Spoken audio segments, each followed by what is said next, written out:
Salut à tous, c'est Axel de testmobile.fr, on est à l'IFA 2014 sur le stand de Wiko et j'ai dans la main le Slide. C'est un tout nouvel appareil qui a été dévoilé il y a très peu de temps, c'est un terminal avec un grand écran. Donc là on est sur du 5.5 pouces IPS, c'est du QHD, donc petit Q HD, donc c'est 960 par 540. On a 8 mégapixels à l'arrière, 2 mégapixels à l'avant, quad-core 1,3. 4 Go de mémoire interne, 1 Go de RAM, micro SD jusqu'à 32 Go, Android 4.4. Il est H+, il n'est pas 4G. Il n'y a pas beaucoup de terminaux 4G chez Wiko, notamment parce qu'ils bossent pas mal avec Mediatek. Là, j'ai pas les références du chipset. Disponible en 4 couleurs à 170 €. C'est pas très cher pour un appareil de ce gabarit-là, 5.5 pouces.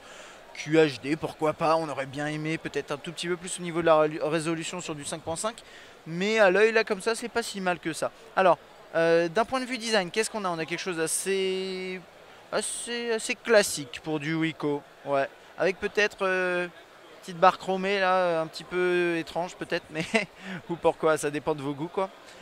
Donc voilà, on a quoi? Le logo Wiko qui est à droite, qui est normalement à gauche, attention, important de le noter. La caméra frontale, quelques capteurs, sortie audio. On n'a rien en bas ici. Par contre, juste au-dessus, bien sûr, on a les touches menu, accueil et retour. Là, sur la droite, le bouton on-off verrouillé, déverrouillé. Volume ici. Jack, micro USB. Rien en bas à part le micro. Et là, on a ce petit truc là, ce petit liseré chromé avec le haut-parleur. L'appareil photo, le flash LED. Voilà. En gros, pour faire le tour rapidement de l'appareil. Alors, c'est un terminal qui tourne sur Android brut, comme tous les terminaux Wiko, ou j'allais dire ou presque, mais non, c'est comme ça que ça se passe chez Wiko. C'est ce qui permet aussi de proposer des prix vraiment compétitifs. Par exemple, la galerie là, elle a subi des changements. Alors je sais pas, ouais, je sais pas, ça c'est la première fois que je vois hop, une galerie comme ça. Intéressant, on va regarder le calendrier, voir s'il y a d'autres interfaces qui ont été modifiées. La caméra, oups, pardon, je donne des coups de pied dans ma... En parlant de caméra, je donne des coups de pied dans la mienne. C'est pas grave, voilà, toc, hop, je peux prendre une photo. Passer en mode vidéo, on a quelques effets sur le côté.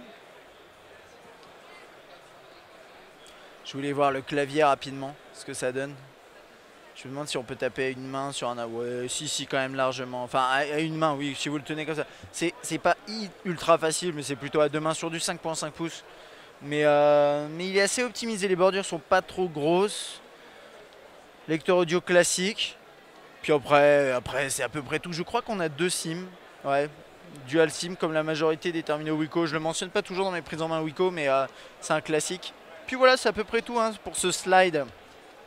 Un appareil 5.5 pouces, pas très cher. Donc si vous cherchez du Android grand écran et que vous avez un petit budget, pourquoi pas. Ça peut être un produit intéressant pour vous. Reste à le tester. Alors je ne sais pas encore si on le testera.